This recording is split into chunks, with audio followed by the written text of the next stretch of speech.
Bonjour et bienvenue à l'invité de Thierry. Nous avons le plaisir d'accueillir ce matin Monsieur David Lizola, qui est le CEO de Lego Riviera. Bonjour Monsieur Lizola. Bonjour Monsieur Dim. On se rend compte qu'il y a tellement de concurrents aujourd'hui dans le marché des fruits et légumes. Est-ce que cela veut dire que ce secteur se porte bien?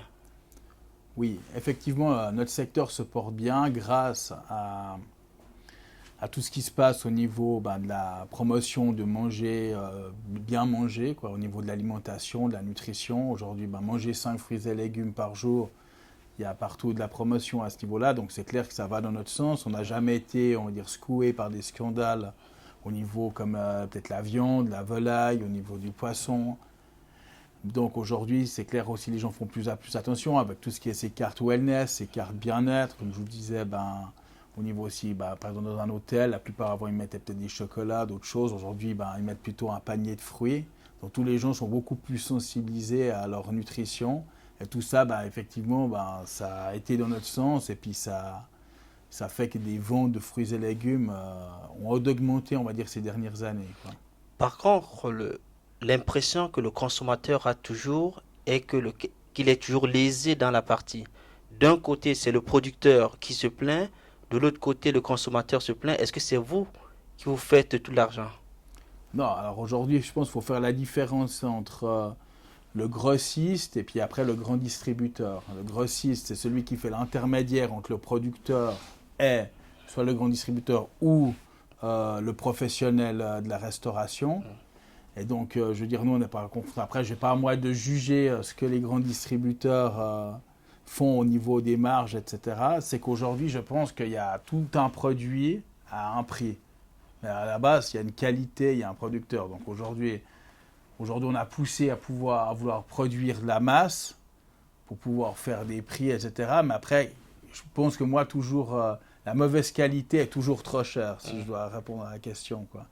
C'est qu'aujourd'hui, je pense que nous, c'est pas la marge, aujourd'hui, je pense que chaque structure, aussi nos métiers, ont beaucoup évolué au niveau de la traçabilité des produits, au niveau de la chaîne du froid, qui demande beaucoup, beaucoup de frais. Donc c'est clair que là-dessus, il y a eu beau, par rapport à l'époque, il y a eu énormément plus de charges, ce qui demande au niveau traçabilité, logistique par rapport aux produits.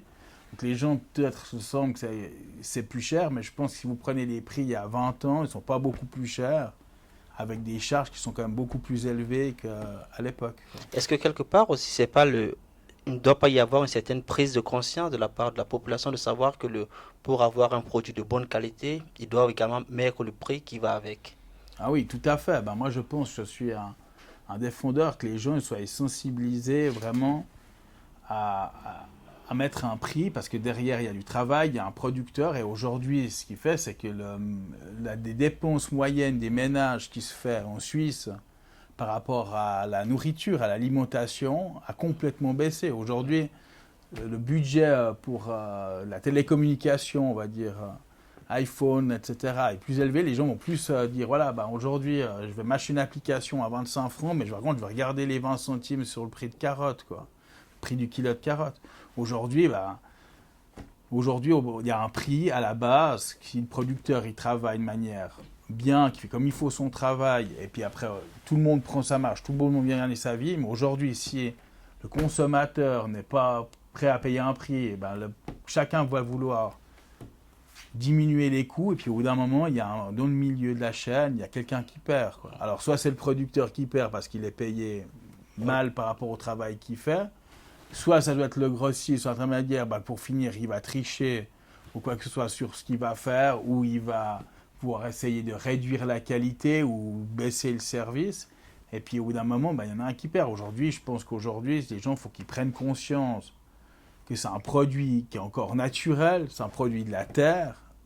Heureusement, ce n'est pas des canettes de coca. Et puis qui dépend effectivement de plein d'aléas. Et puis aujourd'hui, on ne vend pas du pétrole, on ne vend pas de la biotechnologie, on vend un produit naturel. Et puis aujourd'hui, les gens, il faut qu'ils reviennent à une certaine réalité, que ces produits-là, il y a un certain prix.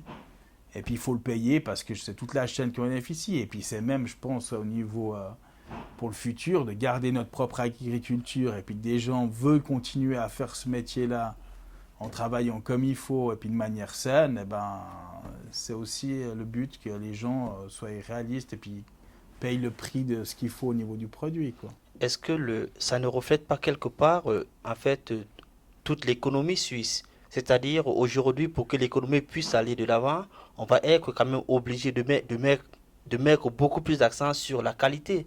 Parce que quand on va vers le bas, on n'est plus concurrentiel. Est-ce que c'est vraiment pas ce vrai reflet-là de cette économie qui se reflète également sur les fruits et légumes, sur ce secteur? Oui, bah, alors, tout à fait. Bah, après, bah, comme je vous ai dit, il y a la spécificité suisse qui est un petit pays producteur, donc qui dépend de la production indigène, ce qui veut dire que quand la production couvre la consommation nationale, eh ben, les frontières sont bloquées et puis on travaille avec les produits locaux. Ce qui est très bien, parce qu'effectivement, ben, après, ben, ça aussi, ça protège, ça sauvegarde notre agriculture. Mais c'est clair que les gens ben, qui travaillent en Suisse vont de plus en plus devoir et doivent travailler sur la qualité, sur la particularité du produit. C'est ce qui va faire qu'ils peuvent durer dans le temps. Comme vous avez dit justement, ben, on voit la Suisse est fait, que ce soit dans l'horlogerie, que ce soit dans d'autres secteurs, qui est fait sur l'exclusivité, sur la qualité. Aujourd'hui, c'est clair qu'un producteur qui veut faire en Suisse, qui veut faire de la masse pour concurrencer des producteurs en Espagne, tout ça, ben, c'est peine perdue. C'est pas les mêmes volumes, c'est pas les mêmes lois, c'est pas les mêmes salaires que nos producteurs payent. Donc, c'est clair que les charges en Suisse pour produire sont beaucoup plus élevées. Donc, ils doivent travailler avec des produits qui ont une valeur ajoutée, quoi. Alors, selon vous, comment est-ce qu'on peut faire pour consommer localement et consommer suisse? On doit payer plus cher. Bah, déjà, je pense qu'on doit comprendre que le prix est plus cher, sûr, parce que bah, les coûts de production ne sont pas les mêmes. Il y a des lois, il y a des choses, il y a des salaires qui ne sont pas la même chose. Et puis aujourd'hui, bah, c'est aussi de travailler avec des produits suisses, c'est aussi de se rendre responsable de notre part, de vouloir protéger notre agriculture et puis continuer, qu'il y a des gens qui veulent continuer à produire. Donc les gens aujourd'hui, bah, ils doivent payer plus cher, il y a le juste prix, mais aujourd'hui aussi la production doit faire attention de continuer à faire de la qualité pour se différencier de ce qu'on trouve sur le marché de manière européenne, quoi. Merci, Monsieur Lizola, pour ces explications. Merci Monsieur Dim, merci. Quant à vous, nous vous donnons rendez-vous très prochainement avec un nouvel invité. Au revoir.